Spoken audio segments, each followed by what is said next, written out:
अमरीकी सदर की भारतीय मसनूआत पर 25% टैरिफ लगाने की धमकी। अमरीकी सदर डोनाल्ड ट्रंप का कहना है भारत से तिजारती मुआहिदा अभी तय नहीं पाया, मुआहिदा ना हुआ तो भारत पर 25% टैरिफ लगाएंगे। अमरीकी सदर की भारतीय मसनूआत पर 25% टैरिफ लगाने की धमकी। भारत से तिजारती मुआहिदा अभी तय नहीं पाया। अमरीकी सदर की भारतीय मसनूआत पर 25% टैरिफ लगाने की धमकी। अमरीकी सदर डोनाल्ड ट्रंप का कहना है भारत से तिजारती मुआहिदा अभी तय नहीं पाया, मुआहिदा ना हुआ तो भारत पर 25% टैरिफ लगाएंगे। फितना हिंदुस्तान और बलोच यकजहती कमेटी का गठजोड़ बेनकाब हो गया। लापता अफराद की आड़ में दहशतगर्दी के नाकाबिले तरदीद शवाहिद मंजर आम पर आ गए। कल्लात ऑपरेशन के दौरान हलाक दहशतगर्द सुहेब लांगू बलोच के यकजहती कमेटी की नाम नेहाद लापता अफराद की लिस्ट में शामिल निकला। मजीद जानिए इस रिपोर्ट में। फितना अल हिंदुस्तान और बलोच यकजहती कमेटी का गठजोड़ बेनकाब। नाम नेहाद लापता अफराद की आड़ में दहशतगर्दी के नाकाबिले तरदीद शवाहिद मंजर आम पर आ गए। सिक्योरिटी जराये के मुताबिक कलात ऑपरेशन के दौरान हलाक दहशतगर्द सुहेब लांगो बलोच यकजहती कमेटी की नाम नेहाद लापता अफराद की फहरिस्त में शामिल है। इससे कबल भी फितना अल हिंदुस्तान के मारे जाने वाले मुतअद्दिद दहशतगर्द नाम नेहाद लापता अफराद की लिस्ट में शामिल थे। जराये का कहना है कि मार्च 2024 को गवादर हमले में मारे जाने वाला दहशतगर्द करीम जान और नेवल बेस हमले में मारा जाने वाला दहशतगर्द अब्दुल वदूद भी लापता अफराद की लिस्ट में शामिल थे। सिक्योरिटी जराये के मुताबिक मारंग लांगो ने हमेशा नाम नेहाद लापता अफराद का बयानिया अपने मजमूम अज़ाइम और रियासत को बदनाम करने के लिए इस्तेमाल किया। हलाक दहशतगर्द सुहेब लांगो की मारंग लांगो के साथ मुजाहिरों में कई तस्वीर और वीडियो सोशल मीडिया पर मौजूद हैं। नाम नेहाद लापता अफराद वही हैं जो फितना अल हिंदुस्तान के आलाकार बनकर निहत्ते और मासूम पाकिस्तानियों पर दहशतगर्दाना हमलों में मुलव्वस हैं। मारंग लांगो और उसके सहूलतकारों ने निहत्ते और मासूम पाकिस्तानियों पर फितना अल हिंदुस्तान के दहशतगर्दाना हमलों की कभी मजम्मत नहीं की। सिक्योरिटी जराये के मुताबिक मुस्तनद शवाहिद से वाज़ेह है कि बलोच यकजहती कमेटी दरअसल फितना अल हिंदुस्तान की प्रॉक्सी है। बलोच यकजहती कमेटी के मुजाहिरों में मुंह छुपाए लोग असल में दहशतगर्दों के आलाकार और सहूलतकार हैं। Welcome back. ब्रेक के बाद आपको बताएं, वज़ीर आज़म शहबाज शरीफ कहते हैं कि भारत के खिलाफ हमने तारीखी जंग जीती, पूरी दुनिया मुतरफ है। मुसल्लह अफवाज ने दिलेरी और महारत के साथ दुश्मन का मुकाबला किया। तीनों मुसल्लह अफवाज ने भरपूर तैयारी के साथ भारत का मुकाबला किया। वो तकरीब से खिताब कर रहे थे। ये जंग है जो पाकिस्तान ने अल्लाह ताला के फज़ल व करम से हिंदुस्तान के खिलाफ जीती और पूरी दुनिया इसकी मुतरफ है। अफवाज पाकिस्तान ने उस जुर्रत, दिलेरी, बहादुरी और टेक्निकल जो उनकी सुप्रीमेसी थी उसको उसको इस्तेमाल किया। बहरी फौज भी तैयार थी। मैं समझता हूँ कि जिस जुर्रत के साथ शहबाज सलार, फील्ड मार्शल आसिम मुनीर साहब उन्होंने ये जंग लड़ी, उनकी लीडरशिप में हमने अभी जो आपके जो मैक्रो लेवल के जो इशारे हैं माशी मैदान में, उसमें अल्लाह ताला के फज़ल व करम से हमें कामयाबी मिली है। वो भी टीम वर्क के नतीजे में। अमेरिका के साथ हम ताल्लुकात इस्तवार कर रहे हैं। जो ट्रेन जिसमें मुसाफिरों ने सफ़र करना है, उस ट्रेन को जिस तरह रेनोवेट किया गया है और बिल्कुल कारोबारी और मुनाफा बख्श तरीक़ेकार के ज़रिए आउटसोर्स किया गया है, खाली अशराफिया के लिए नहीं बल्कि आम आदमी के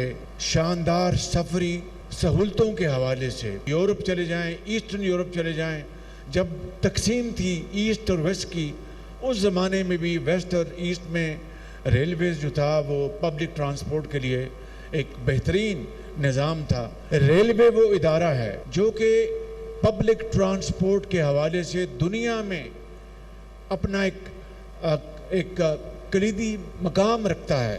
किर्गिज़स्तान की काबीना के डेप्यूटी चेयरमैन आदिल बैसलोफ की क़यादत में आला सतह वफ़द ने वज़ीर आज़म शहबाज शरीफ से इस्लामाबाद में मुलाकात की है। इस मौके पर वज़ीर आज़म ने पाकिस्तान और किर्गिज़स्तान के दरमियान ताउन में पेशरफ्त पर इत्मीनान का इजहार किया। किर्गिस्तान काबीना के डिप्टी चेयरमैन आदिल बेसालोफ की क़यादत में आला सतह वफ़द की वज़ीर आज़म से मुलाकात। दोनों ममालिक के दरमियान मजबूत ताल्लुकात के लिए ताउन जारी रखने के अज़म का इरादा। वफ़द पाकिस्तान किर्गिस्तान मुश्तरका बैनुल हुकूमती कमीशन के 5वें इजलास में शिरकत के लिए पाकिस्तान का दौरा कर रहा है, जिसका मकसद मुतअद्दिद शोबों में दो तरफा ताउन को मजबूत बनाना है। वज़ीर आज़म शहबाज शरीफ ने वफ़द का खैर मकदम किया और IGC के 5वें इजलास के कामयाब इनेकाद पर इत्मीनान का इजहार किया। उन्होंने پاکستان اور کرغزستان کے درمیان پروٹوکول اور MOUs پر دستخط کو سراہا اور معاہدوں کو تجارت، باہمی تعاون اور عوامی تبادلوں کے فروغ کی جانب اہم قدم قرار دیا۔ عادل بیسالوف نے دو طرفہ تعلقات کو فروغ دینے کے لیے حکومت پاکستان کی کوششوں کو سراہا اور اس امید کا اظہار کیا کہ IGC کے نتائج مزید نتیجہ خیز تعاون کا باعث بنیں گے۔ پبلک اکاؤنٹس کمیٹی میں auditor general of Pakistan Ajmal Gondal نے انکشاف کیا کہ چینی کی قیمتیں بڑھنے سے 300 ارب روپے شوگر ملز نے اضافی کمائے ہیں۔ کمیٹی نے قیمتیں کنٹرول کرنے کے لیے حکومتی اقدامات ناکافی قرار دے کر ملک بھر میں چینی کی قیمتیں 210 روپے فی کلو تک پہنچنے پر تشویش کا اظہار کیا ہے۔ مزید جانیے اس رپورٹ میں۔ چینی کی قیمتیں بڑھنے سے شوگر ملز مالکان نے 300 ارب روپے اضافی کمائے۔ آڈیٹر جنرل آف پاکستان کا پبلک اکاؤنٹس کمیٹی میں انکشاف۔ کمیٹی کا چینی کی قیمتیں 210 روپے فی کلو تک پہنچنے پر تشویش کا اظہار۔ قیمتیں کنٹرول کرنے کے لیے حکومتی اقدامات کو ناکافی قرار دے دیا۔ کمیٹی کو بریفنگ میں آڈیٹر جنرل نے تجویز دی کہ چینی کی قیمت کرشنگ سیزن کے دوران ایک دفعہ فکس کی جانی چاہیے۔ کمیٹی رکن معین عامر نے کہا کہ یہی صورتحال رہی تو اگلے سال چینی 250 سے 300 روپے تک پہنچ جائے گی۔ ملک کے صدر اور وزیر اعظم عوام کو لوٹ کر اپنی جیبیں بھر رہے ہیں۔ کمیٹی رکن ثناء اللہ مستی خیل کا کہنا تھا کہ چینی کی قیمت میں 1 روپے اضافے سے ملز مالکان کو 40 ارب روپے اضافی وصول ہوتے ہیں۔ چیئرمین کمیٹی کا کہنا تھا کہ صوبوں کے پاس چینی سٹاک ضروریات کے مطابق دستیاب ہے، پھر بھی قیمت بڑھ رہی ہے۔ فوڈ سیکیورٹی اینڈ ریسرچ نے کہا کہ ملک میں اس وقت چینی کی اوسط قیمت 173 روپے ہے، جس پر کمیٹی نے غلط اعداد و شمار فراہم کرنے پر سیکرٹری فوڈ سیکیورٹی کی سرزنش کر دی۔ حکام نے بریفنگ کے دوران بتایا کہ 10 سالوں کے دوران 3.927 ملین ٹن شوگر ایکسپورٹ ہوئی۔ ملک میں نومبر تک کے لیے ضرورت کے مطابق چینی کا سٹاک دستیاب ہے۔ چینی کی ایکسپورٹ کی اجازت دے کر $40 کروڑ سے زائد کمائے گئے۔ کمیٹی نے وضاحت طلب کی کہ چینی کی درآمد پر اب کتنی لاگت آئے گی، کون چینی درآمد کر رہا ہے۔ گزشتہ 10 برسوں سے ہر سال یہی ڈرامہ ہے، کبھی ایکسپورٹ تو کبھی امپورٹ۔ پبلک اکاؤنٹس کمیٹی نے شوگر ملز مالکان اور چینی برآمد کرنے کا ریکارڈ طلب کیا تو متعلقہ حکام کمیٹی کو تسلی بخش تفصیلات نہ فراہم کر سکے۔ کمیٹی رکن عامر ڈوگر کی جانب سے شوگر ملز کے مالکان میں صدر پاکستان، وزیر اعظم اور جہانگیر ترین کا نام لینے پر کمیٹی ارکان کے درمیان سخت جملوں کا تبادلہ بھی ہوا۔ وزیر اعظم شہباز شریف کی زیر صدارت کابینہ کمیٹی برائے توانائی کا اجلاس۔ کابینہ کمیٹی برائے توانائی کی national electricity plan strategic directive 87 میں ترامیم کی منظوری۔ پاور ڈویژن کی جانب سے بجلی تقسیم کار کمپنیز اور گردشی قرضوں پر بریفنگ دی گئی۔ بجلی تقسیم کار کمپنیز کا خسارہ 193 ارب روپے کم ہوا ہے۔ بریفنگ وزیر اعظم کے وفاقی وزیر توانائی اویس لغاری، سیکرٹری توانائی ڈاکٹر فخر عالم اور ان کی ٹیم کی ستائش۔ وزیر اعظم کی خسارے میں کمی لانے والے بجلی تقسیم کار کمپنیز کے چیف ایگزیکٹو افسران کو ستائشی خطوط بھیجنے کی ہدایت۔